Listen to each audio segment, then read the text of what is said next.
Esta encíclica prepara el escenario para lo que se avecina en el mundo.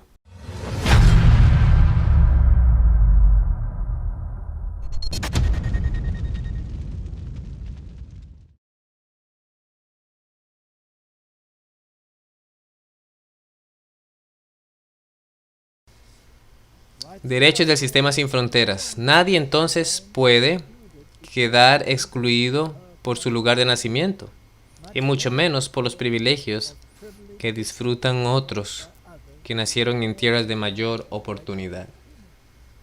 Los límites y fronteras de los estados individuales no pueden interponerse en el camino de esto. Así que si te has convertido en una nación rica, es porque es por causa de un pueblo trabajador. Entonces tiene que regalar eso a la gente más pobre. Usted tiene que hacerlo porque esta es la doctrina social católica. Todos tienen que ser iguales. Cualquier cabeza que se levante sobre los demás debe ser cortada. El desarrollo no debe apuntar a la acumulación de riquezas por unos pocos, sino que debe garantizar los derechos humanos, personales y sociales, económicos y políticos, incluidos los derechos de las naciones y de las personas. De modo que lo que se implica o lo que se aplica al individuo se aplica también a las naciones. Por lo que el capitalismo, en todas sus formas, debe desaparecer. La alternativa es que el Estado es dueño de todo. Y eso, según el catolicismo, tampoco está bien. Así que tenemos tesis y tenemos antítesis. Pongamos esto en el plano político. Tenemos un Trump y tenemos un Biden. Hemos dicho que ambos están equivocados. Ambos están equivocados. Necesitamos una síntesis. Una iglesia y Estado unidos, donde tenemos propiedad privada, pero solo bajo una hipoteca social. Y todo lo que posees no es tuyo. Interesante. En el episodio anterior, Biden dijo que vive según la doctrina social de la Iglesia Católica Romana. Ahora Bernie Sanders se jactaba del hecho de que fue al Vaticano y allí participó en estas discusiones de economía y se jactó de que su filosofía es la filosofía social católica. Y los estadounidenses lo miraron y dijeron, este hombre es extremo. No han visto nada todavía. Solo otra cosa que me vino a la mente. Ahora Amy Barrett permanece a este grupo, gente de alabanza. Y según algunos artículos, ya tienen una especie de arreglo social. Todo pertenece a todos ellos, comparten todo lo suyo. Absolutamente. Así que la doctrina social católica, cuando eso se convierta en la norma, nos daremos cuenta de a dónde nos lleva esto realmente. Hablaremos de ello en un momento. El derecho a la propiedad privada siempre está acompañado del principio primario y previo de la subordinación de toda propiedad privada al destino universal de los bienes de la tierra y por lo tanto el derecho de todo a su uso. No tienes nada. Ahora, todo esto es bíblico lo que se dice aquí. Para nada. Tenemos una historia en la Biblia donde un gobierno quería quitarle la tierra a un propietario privado. ¿Recuerdas? ¿Recuerdas la historia de Acab y del viñado de Nabot? Acab quería la viña y Acab dijo, yo quiero este viñado. Y Nabot le dice, lo siento, esta es mi herencia. ¿De quién? De Dios. Este es mi derecho dado por Dios, no es el tuyo. ¿Y recuerdas quién le dijo a él, no te preocupes, yo lo conseguiré para ti? Jezabel. Y Jezabel sirve como un tipo de quién? De la Iglesia Católica Romana. Ajá, ¿y cómo sabemos? Porque si vamos a la iglesia de la Edad Media, en el libro de Apocalipsis. Hay una Jezabel que es tolerada por la iglesia y es la que negocia de púrpura y rojo los colores de la Iglesia Católica Romana, que es la que dice: voy a conseguirlo para usted. Así que, ¿quién es, mi querido? ¿El rey o Jezabel? Jezabel. El rostro de Acab estaba triste, dice la Biblia. Y Jezabel, ¿qué fue lo que ella hizo?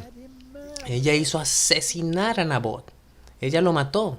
¿Crees que los gobiernos a veces pueden sancionar el asesinato de personas que poseen tierras? ¿Crees que podría suceder por la instigación de quién? De la iglesia, de Jezabel. Así que esto es lo que nosotros estamos viendo aquí.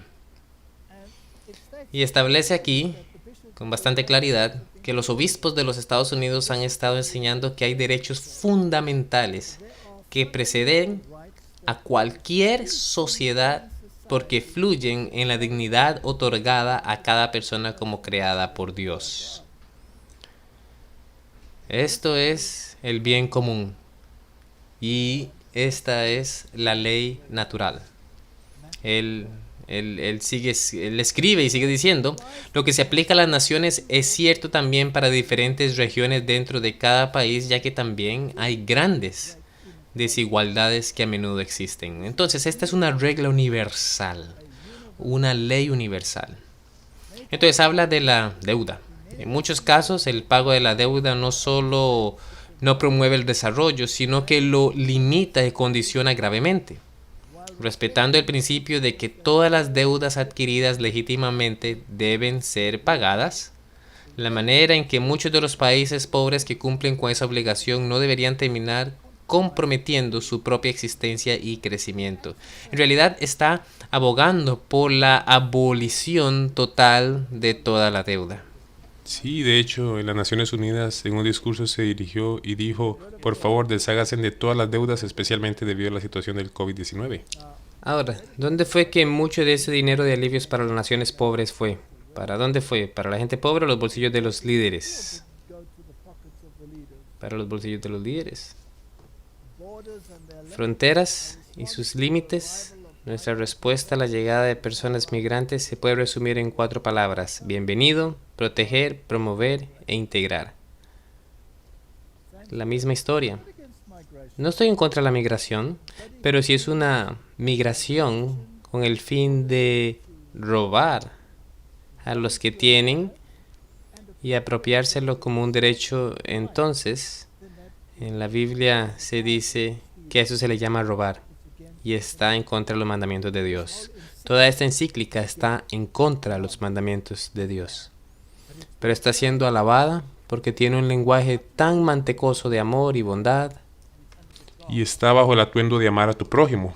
Absolutamente, pero es una distorsión del amor al prójimo. La llegada de aquellos que son diferentes, provenientes de otras formas de vida y cultura, puede ser un regalo para las historias de los migrantes. Son siempre historias de un encuentro entre individuos y entre culturas. No hay nada de malo en la migración, nada de malo en ello en absoluto. Pero cuando migras para llegar a tomar, entonces tienes un problema aquí. La cultura latina es un fermento de valores y posibilidades que pueden enriquecerse grandemente en los Estados Unidos. Eso es bastante justo, pero la agenda detrás de la agenda es mezclar las religiones para atraer más católicos, de modo que el voto católico cambie el pensamiento. Dice, debe tenerse en cuenta que existe una tensión innata entre la globalización y la localización. Debemos prestar atención a lo global para evitar la estrechez y la banalidad. Impulsa o está impulsando la agenda global. Esta es la agenda global del Papa. Un horizonte universal. Hay una especie de narcisismo local no relacionado con un amor saludable por la propia gente y cultura. Nace de una cierta inseguridad y miedo a los demás que lleva al rechazo y al deseo de erigir muros para autodefenderse.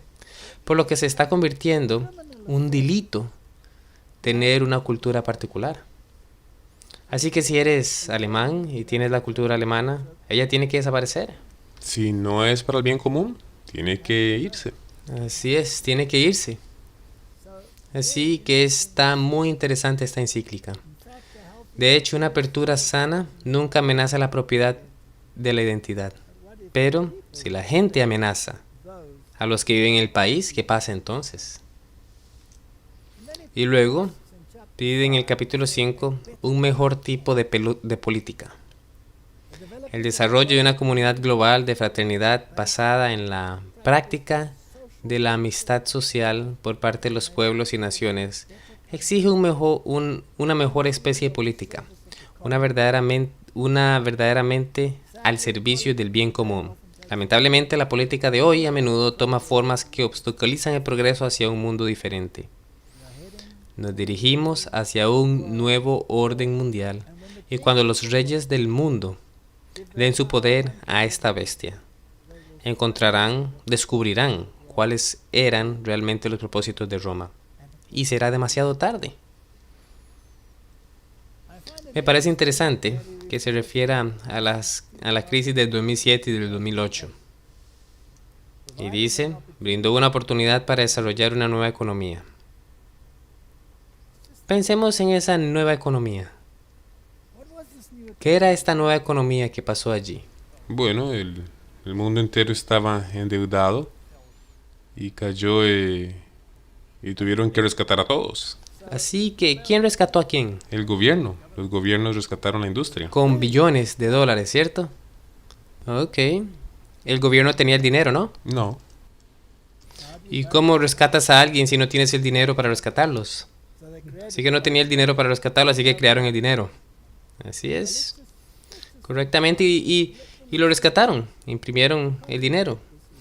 Bien, ahora pensemos en esto y dejemos que los oyentes contemplen esto, ya que es un tema muy interesante. Antes de la crisis del 2007 y del 2008, había propiedad privada y estaba el gobierno. La industria privada y el gobierno. Este fue el primer movimiento para deshacerse de esta individualidad. Así que cuando los gobiernos rescataron a la industria, ¿lo hicieron en forma de un préstamo o era en forma de una compra de tipo buy-in? Fue de buy-in.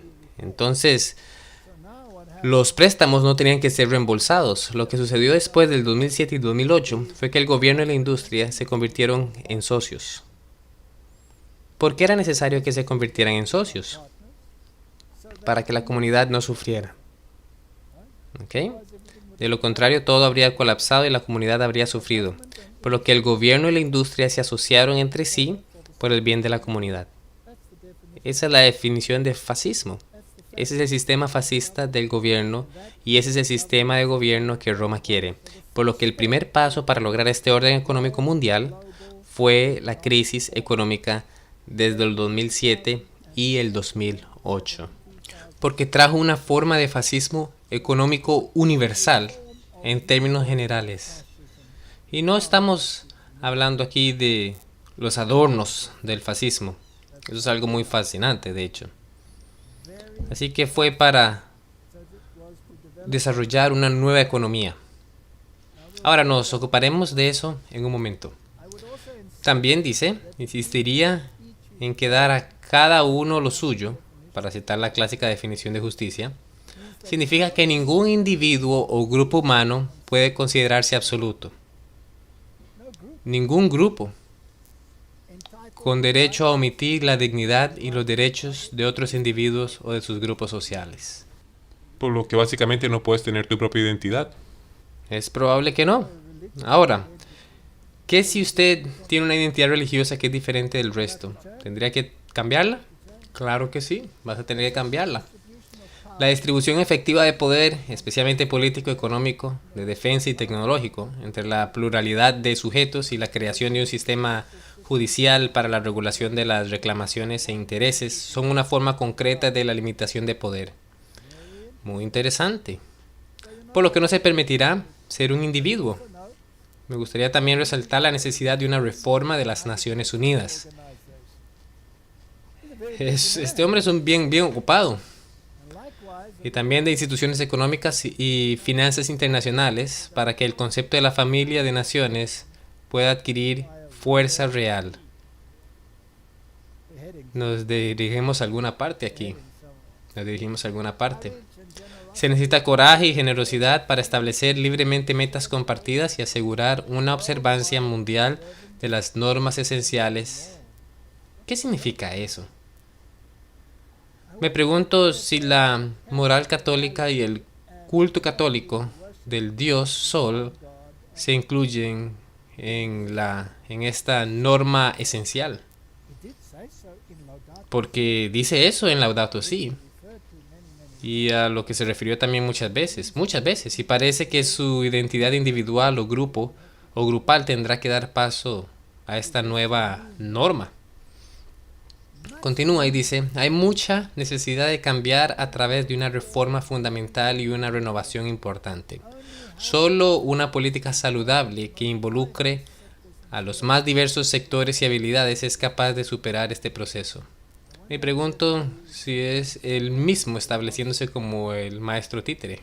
El líder moral del mundo. Así es, el líder mundial el líder mundial moral. Necesitamos amor político para hacer esto. Ahora vayamos al meollo del asunto. Es un momento en el que diversas formas de intolerancia fundamentalista están dañando la relación entre individuos, grupos y pueblos. ¿Alguna idea de lo que estamos hablando aquí? Comprometámonos a vivir y a enseñar los valores del respeto mutuo. Un amor capaz de acoger las diferencias y la prioridad de la dignidad de todo ser humano sobre sus ideas y las de otros. También opiniones, prácticas e incluso pecados. Incluso cuando las formas de fanatismo, la estrechez de miras, de visiones o entendimiento, la fragmentación social y cultura proliferan en la sociedad actual, un buen político dará el primer paso e insistirá en que se escuchen diferentes voces. Los desacuerdos bien pueden dar lugar a conflictos, pero la uniformidad resulta sofocante y conduce a la decadencia cultural. Que no nos contentemos con estar encerrados en un fragmento de la realidad.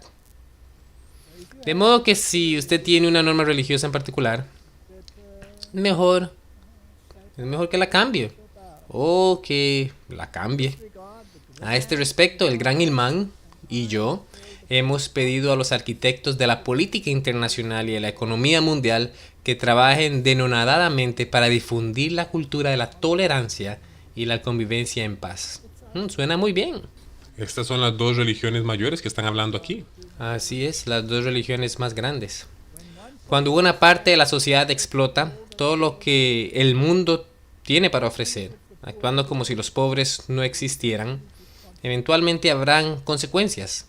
Tarde o temprano, el ignorar la existencia y los derechos de los demás estallará en alguna forma de violencia, a menudo cuando menos se esperaba. Ahora, mi hermano, ¿creaste la pobreza en este mundo? No. ¿Viniste al mundo muy rico o viniste al mundo como todos los demás? Como todos los demás. ¿Tuviste que trabajar para lograr lo que quieras? Que seas que hayas logrado en tu vida. ¿Es tu culpa si los gobiernos o los sistemas suprimen a los otros? No, para nada. Esta es una visión muy unilateral del mundo. Así,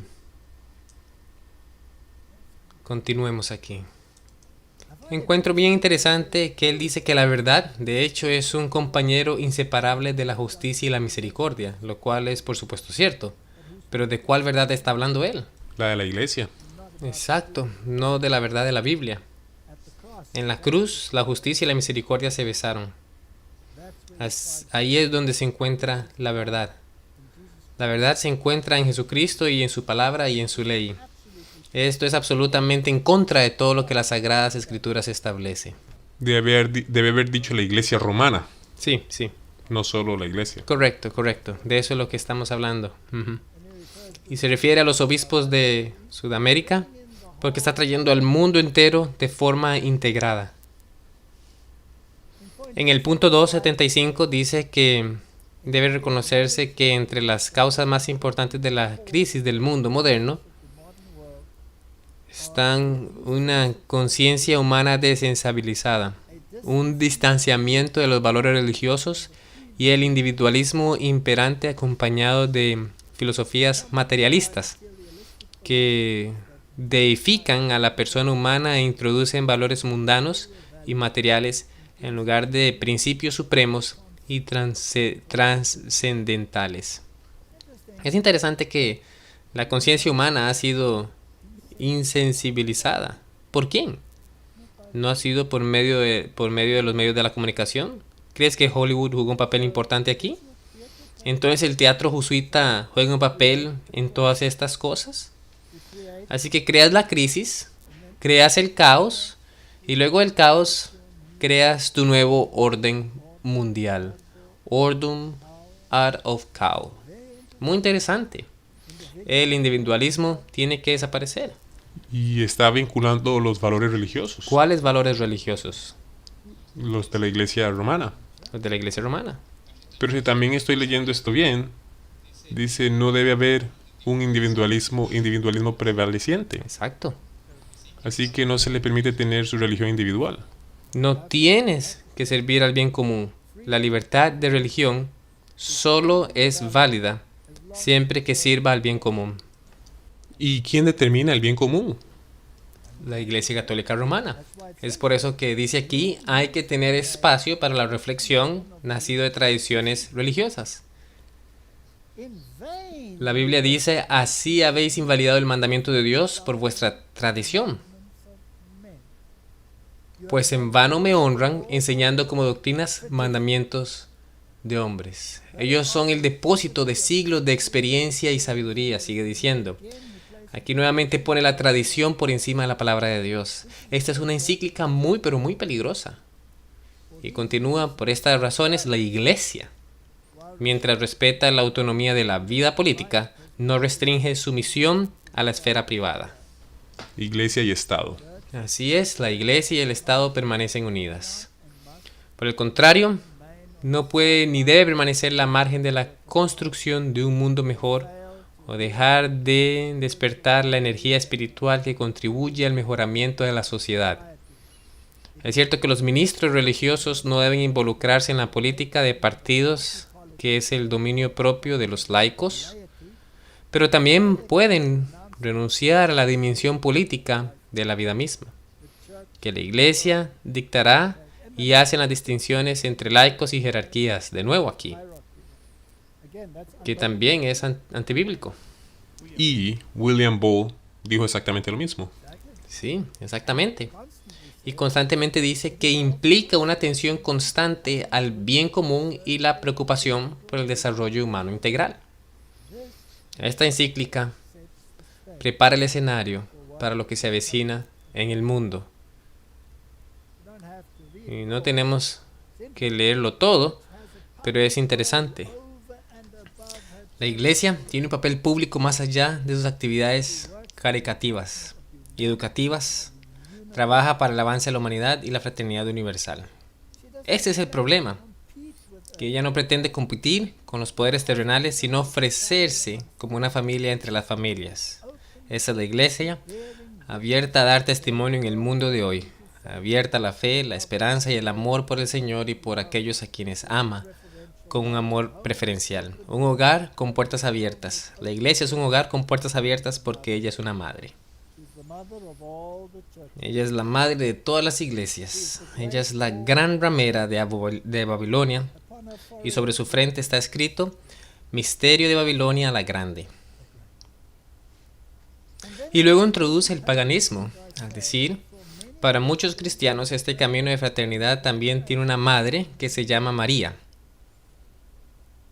Habiendo recibido esta maternidad universal al pie de la cruz, se preocupa no solo por Jesús, sino también por el resto de sus hijos. Ahora, Fátima prometió que el mundo entero estaría a los pies de la Iglesia Católica Romana. Digamos, María en Fátima. Es interesante que la llamaron Fátima y, por supuesto, une al mundo musulmán con el mundo católico. Pero, sea como sea, yo creo que hemos tenido suficiente lectura de esta encíclica para saber el punto. Y quiero quiero señalar a los espectadores este libro, Megalomía Eclesiástica, por John Robbins. Es un libro muy interesante y si quieren saber más acerca de la doctrina social católica y los principios económicos de la Iglesia Católica Romana, sería prudente que leyeran este libro. Y solo quiero leer una o dos declaraciones aquí que podrían interesarles. Él cita aquí a Monseñor John Ryan, el arquitecto católico romano del Nuevo Acuerdo, y pues por supuesto era un jesuita, y eso es lo que dice. Pero las constituciones pueden cambiarse, y las sectas no católicas pueden declinar hasta tal punto que la prescripción política de ellas pueden volverse factible y conveniente. ¿Qué protección tendrían ellas entonces contra el Estado católico?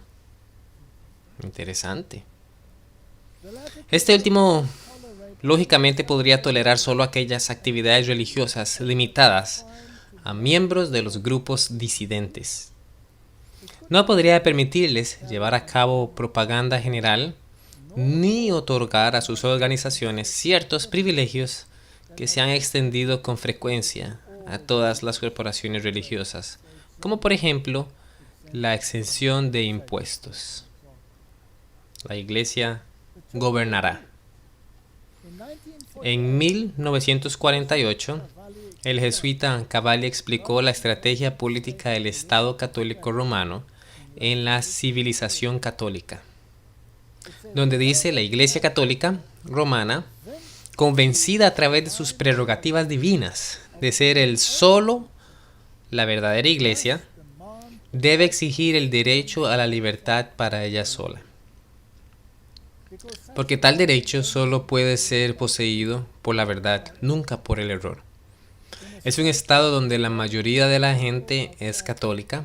La Iglesia requerirá que la existencia legal sea negada al error y que si las minorías religiosas existen activamente, tendrán solo una existencia de facto sin oportunidad de difundir sus creencias.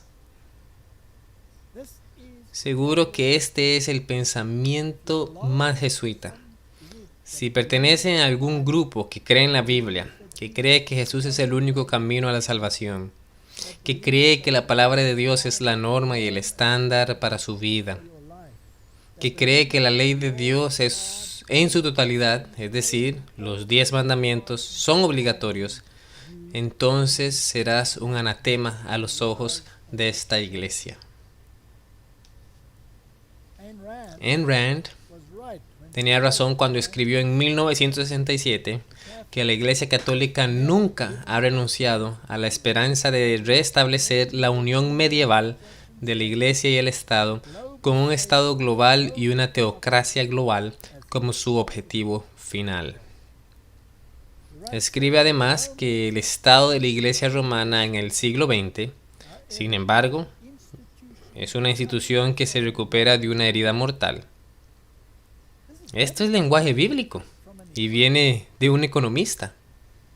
Y cuando recupere, sigue diciendo, su poder y autoridad completos, impondrá un régimen más siniestro que cualquier otro que el planeta haya visto. Y si la gente todavía no nos cree, repasemos algunas declaraciones papales para mostrar que esta encíclica está absolutamente en armonía con el pensamiento papal y no tiene nada que ver con la fraternidad y el amor fraternal. Tiene que ver con la megalomanía y hambre de poder. Me pareció muy interesante que el arzobispo Quigley en 1903 en el Chicago Tribune escribió lo siguiente: cuando los Estados Unidos gobierne el mundo, la Iglesia Católica gobernará el mundo. Y es por eso que el campo de la batalla está en los Estados Unidos de América y la ideología que eventualmente emergerá de allí. Cuando estas tesis y estas antítesis, digamos que Biden y Trump, cuando estas ideas choquen, entonces producirá la síntesis que ha sido preparada y ya implementada desde el 2007-2008 con las crisis económicas. Pero vayamos a algunas de estas otras declaraciones por aquí. Solo quiero decir que es también un lenguaje bíblico. La imagen de la bestia dará todo su poder a la bestia. Absolutamente. De acuerdo a la ley canónica, el control de todos los bienes del Estado de la Iglesia romana pertenecen al Papa, su emperador supremo. Está muy claro en estas declaraciones. Esto viene de Thomas Rees, de su libro Dentro del Vaticano, la política de la organización de la Iglesia Católica, Harvard University Press. El pensamiento económico de la Iglesia Católica Romana. La propiedad privada. Tomás de Aquino no escribió ningún tratado sobre economía, pero su pensamiento, basado en el de Aristóteles, es muy interesante. No se basa en la Biblia, como tampoco Francisco. Sigue diciendo que es fundamental para entender el pensamiento económico del Estado de la Iglesia Romana. Este libro se llama El crecimiento del pensamiento económico por Henry Siegel. El pensamiento económico católico romano desarrollado por los papas en las encíclicas y los consejos estatales de la Iglesia Romana ha contribuido al feudalismo y al socialismo gremial en Europa durante la Edad Media, fascismo en Italia, España, Portugal, Croacia y América Latina en el siglo XX, nazismo en Alemania en el siglo XX, intervencionismo y Estado redistributivo en el oeste, incluyendo los Estados Unidos en el siglo XX, teología de la liberación en América Latina y África en el siglo XX. Y ahora nos dirigimos al clímax. Tomás de Aquino, discutiendo la propiedad privada aquí. Dice que la posesión de todas las cosas en común es la ley natural. Tomás escribió: la posesión de todas las cosas en común y la libertad universal se dice que son de la ley natural, porque a saber, la distinción de posesiones y la esclavitud no fue traída por la naturaleza, sino ideada por la razón humana en beneficio de la vida humana. Continúa y dice que la comunidad de bienes, escribió Tomás, se atribuye a la ley natural. No que la ley natural dicte que todas las cosas deben poseerse en común y que nada debe poseerse como propio, sino porque la división de la posesión no es de acuerdo con la ley natural, sino más bien surgió de acuerdo a lo humano, que pertenece a la ley positiva. De aquí que la posesión de la propiedad no es contraria a la ley natural, sino una adición ideada por la razón humana. Siempre escriben de esta manera hasta el día de hoy exactamente. Para que la persona común no pueda entender lo que están diciendo. Y en realidad suena como si simplemente continuaras leyendo en la encíclica del Papa. Absolutamente. Él escribe: por lo tanto, lo que ciertas personas tienen en superabundancia se debe, por ley natural, al propósito de socorrer al pobre. ¿No habíamos leído esto ya? Acabamos de leer esto en la encíclica. Ok. Escribe: más porque los bienes de uno se deben a otros por la ley natural. No hay pecados si los pobres toman los bienes de sus vecinos. Ok. En otras palabras, puedes romper los mandamientos de Dios. Está bien. He visto que mis vecinos tienen cosas bonitas, tal vez yo pueda ir. Absolutamente, sí. En casos de necesidad, todas las cosas son propiedad común, de modo que no parecería haber pecado de tomar la propiedad de otro, porque la necesidad lo ha hecho común. Así que, ¿quién determina la necesidad, mi joven hermano? De acuerdo a esto, usted mismo. Usted lo determina, exacto, y la iglesia lo ayudará para determinarlo, ¿cierto? No solo no es un pecado tomar la propiedad de otra persona, ni siquiera es un crimen, según Tomás. Es lícito que un hombre absorba su propia necesidad por medio de la propiedad de otro, tomándola abierta o secretamente. No es esto propiamente hablando de hurto o robo. No es hurto, propiamente dicho, tomar en secreto y usar la propiedad ajena en caso de extrema necesidad, porque lo que toma para el sustento de su vida se convierte en propiedad suya por razón de esta necesidad. En un caso de necesidad similar, un hombre también puede tomar en secreto la propiedad de otro para socorrer a su vecino necesitado. Ahora en los Estados Unidos y en muchos países del mundo hemos tenido disturbios y saqueos y el 99% de las veces los saqueadores se escapan impunemente y los propietarios están sentados llorando porque sus bienes se han redistribuido sin consecuencias. Así que, por lo que ya no tienes que preguntarte por qué sucede que cuando la gente toma algo de otra persona, Sí. no pasa nada. ¿Y por qué deberíamos desfinanciar a la policía? Deshazte de ellos. Porque todo es común, no tienes derecho a tener algo en superabundancia. Ahora, si tienes una tienda llena de cosas que son realmente una superabundancia, ¿qué tal si saqueas la tienda? ¿Eso está bien? Sin consecuencias. ¿Mm? La Iglesia Católica dice que no es pecado. La doctrina católica romana de la propiedad privada se repite en el eslogan comunista del siglo XIX, de cada uno según su capacidad, para cada uno según su necesidad. Por lo que los derechos humanos son más importantes que los derechos de la propiedad. Ese fue el credo de la gran sociedad de Lyndon Johnson. Tomaremos de los que tienen y se los daremos a los que no tienen, que lo necesitan más.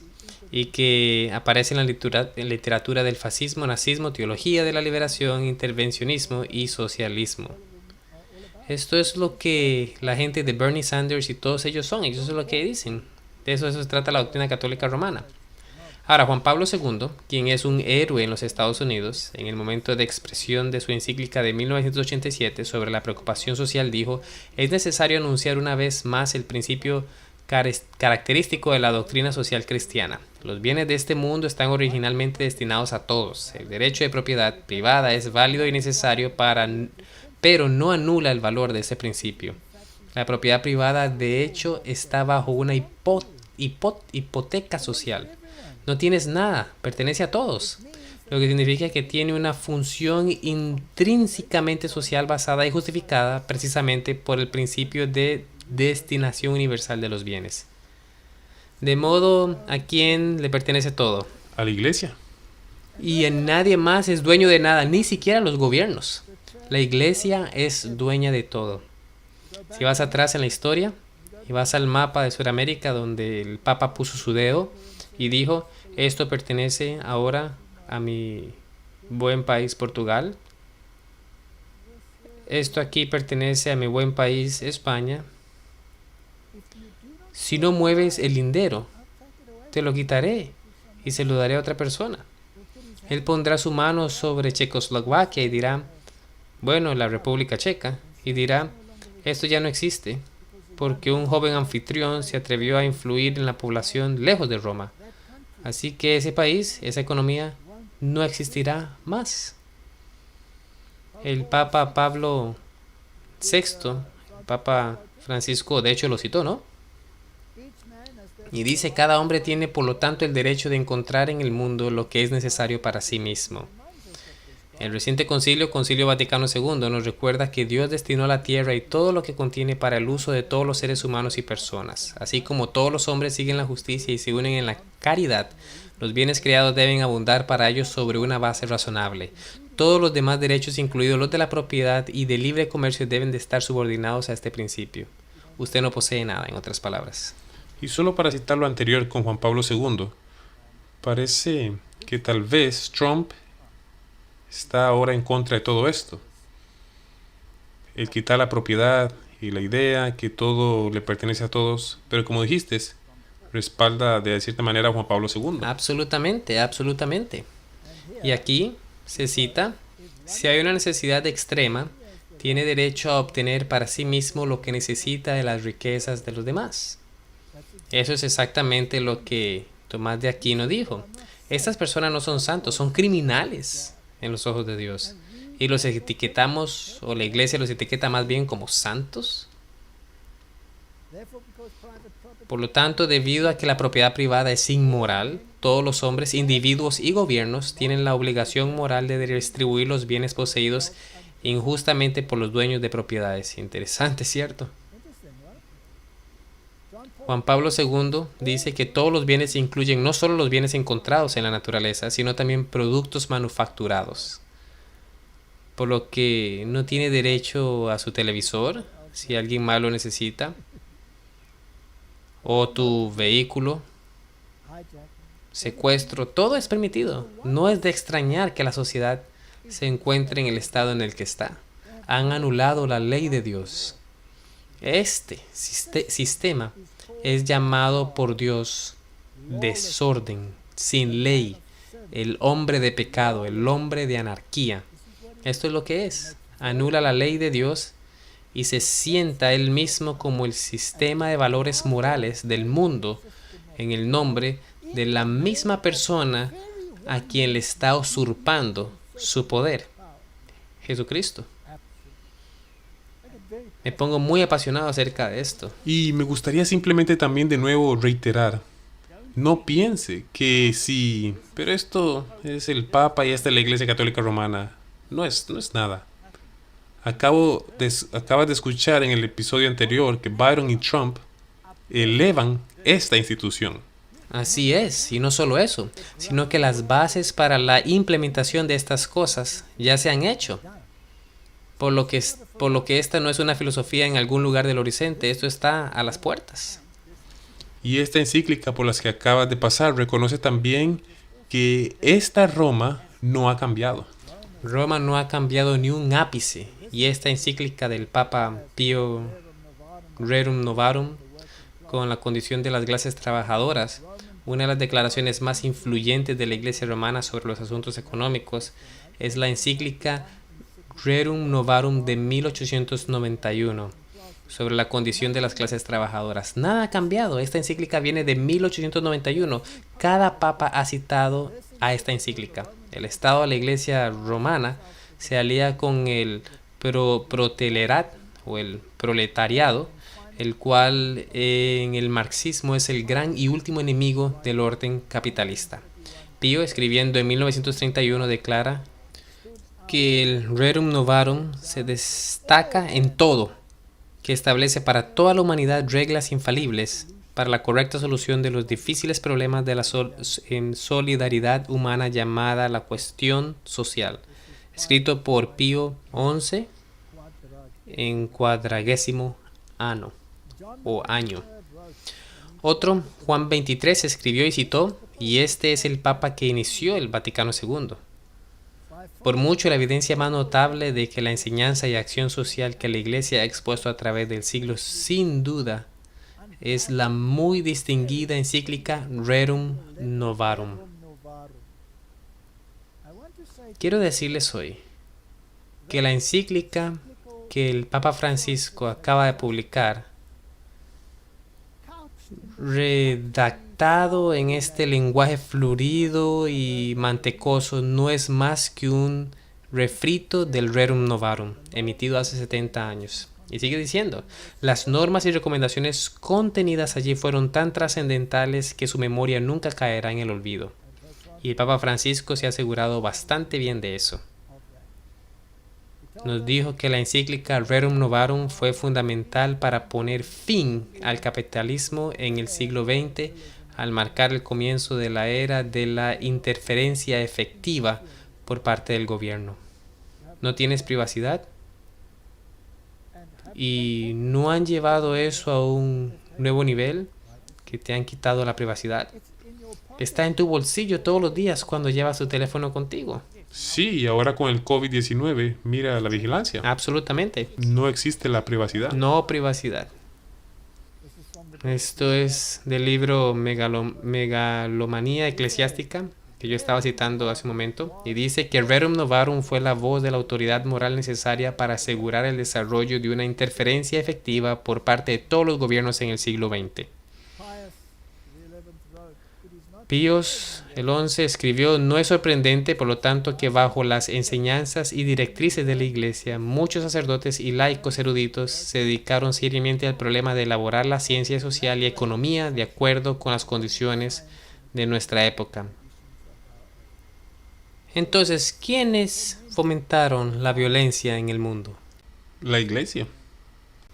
Y ahora usan la violencia para implementar su sistema.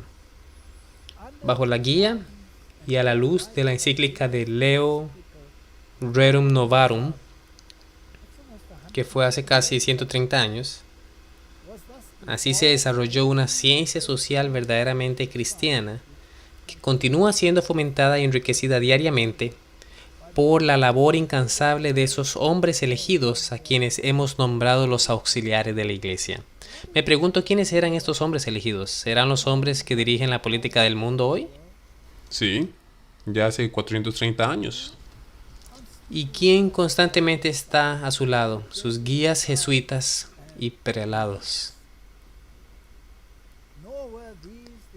Ni fueron estas las únicas bendiciones que siguieron a la encíclica. La doctrina de Rerum Novarum comenzó poco a poco a penetrar entre aquellos que, estando fuera de la unidad católica, no reconocen la autoridad de la Iglesia. Los reyes del mundo le darán su poder a la Iglesia, al sistema católico romano, y eso va a pasar. Y estos principios católicos de la sociología gradualmente se convirtieron en parte de la herencia intelectual de toda la raza humana.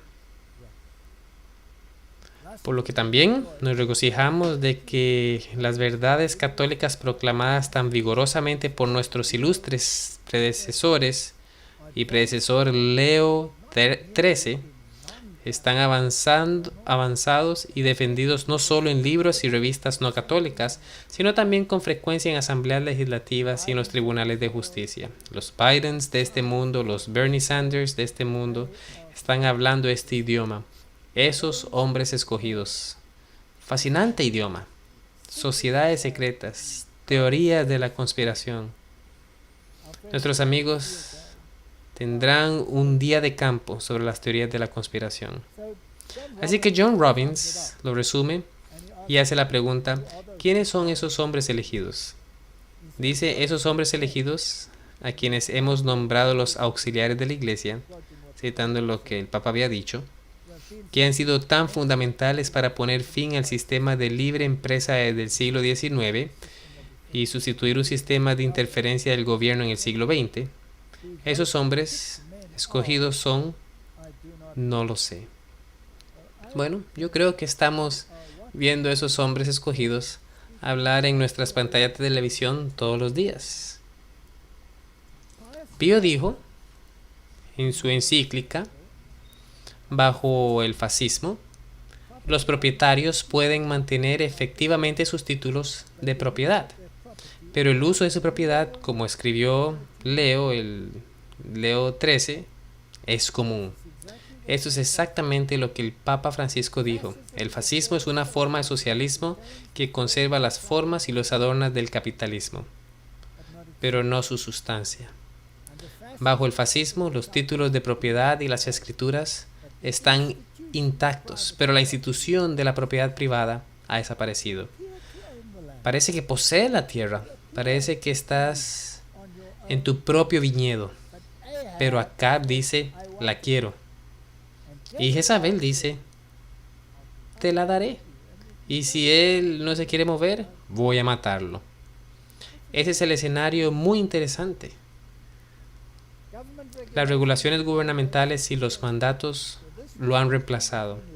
Por esta distinción entre propiedad legal y su uso real, los fascistas tienen una deuda con el Estado de la Iglesia romana.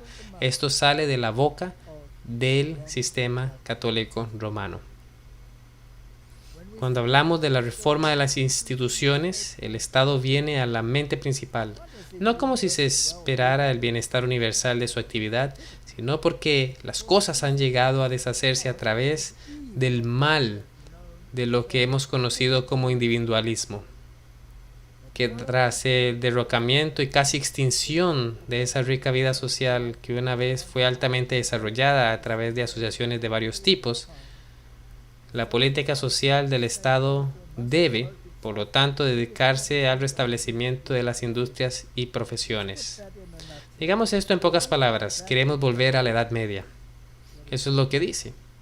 Y habla de la extinción de esa rica vida social cuya historia aparece como la Edad Oscura.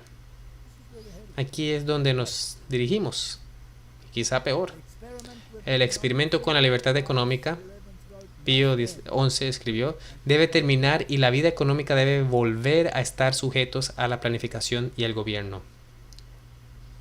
Así que habiendo discutido la última encíclica del Papa, que viene después de Laudato Si, donde se debe tener el cuidado del medio ambiente y la introducción del concepto de descanso según lo determinado por la Iglesia Católica Romana, ahora agregamos la fraternidad y la estructura social.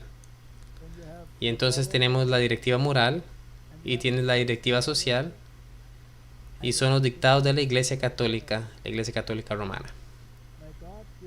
Que Dios nos dé sabiduría a medida que llegamos a este sistema. Y yo quiero terminar con la repetición de la afirmación de que leímos con John Robbins, donde el autor afirma lo que leímos ya. El Estado de la Iglesia Romana del siglo XXI es una institución que se recupera de una herida mortal, ¿sí? Y cuando recupere todo su poder y autoridad, impondrá un régimen más siniestro que cualquiera que el planeta haya visto hasta ahora.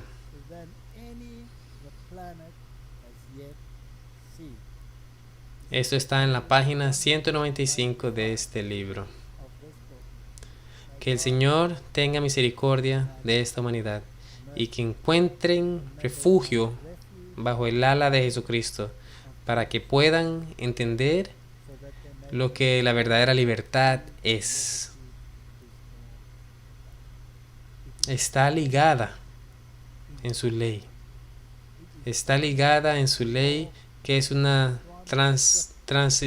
transcripción del carácter de Dios y le otorga derechos que impunemente ellos van a quitar.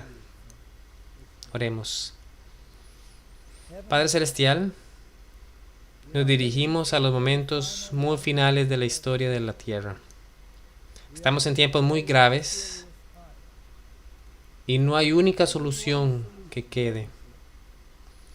Porque yo sé, Señor, que los reyes del mundo le darán su poder a esta bestia y la solución es la roca cortada sin manos humanas que golpeará la estatua y pondrá fin a los sistemas para que ni siquiera quede el polvo.